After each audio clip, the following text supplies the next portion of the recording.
ભણેલા સમજીએ કે કાલ સવારે બીજા કોઈ સિટીમાં જાશે કે બીજા કોઈ દેશમાં ભણવા જશે તો એને વાંધો ન આવવો જોઈએ.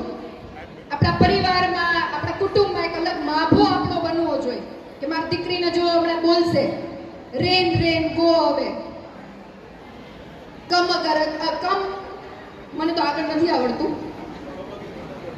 બરાબર, પણ આમાંથી કેટલા માતા પિતાઓને એવી ઈચ્છા થાય છે કે અમે ગીજુભાઈ બધેકાની વાર્તાઓ અમારા નાના ગ્રાન્ડસનને કરીએ કે ગ્રાન્ડ ડોટરને કરીએ, જેને મુછાડી માંથી ઓળખવામાં આવતા હતા.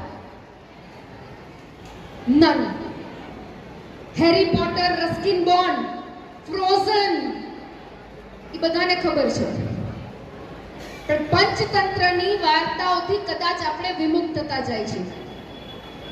રામાયણ, મહાભારત, ગીતાના બાલ્યકાળના ઉદ્દેશોથી કદાચ આપણે ડિટેચ થતા જાય છે.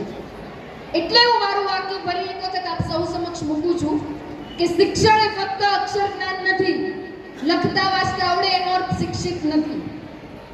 શિક્ષણનો ખરો અર્થ સ્વયં પ્રકાશિત થઈ આવનારા સમયને પારખી આવનારી ફ્યુચર જનરેશનને આપણે શું આપીને જવાના છીએ, માં ભારતીની શું સેવા કરી શકવાના છીએ અને આ દેશને કયા ગૌરવ સંસ્થા પર લઈ જવાના છીએ, એનું નામ શિક્ષણ છે.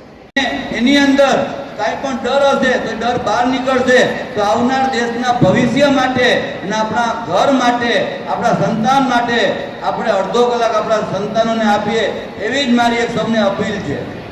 બીજું, આ કાર્યક્રમ છે સૌને મોટિવેટ કરવા માટે.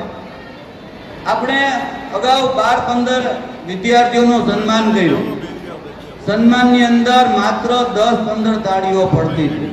કમસે કમ આપણે ત્યાં બેઠા છીએ બાળકને મોટિવેટ કરવા માટે, બાળકને તાળીઓથી ઉત્સાહ વધારવો તો આવનાર સમય દેશનું ભવિષ્ય છે એને પણ મોટાપણનો વધારે ઉત્સાહ આવશે.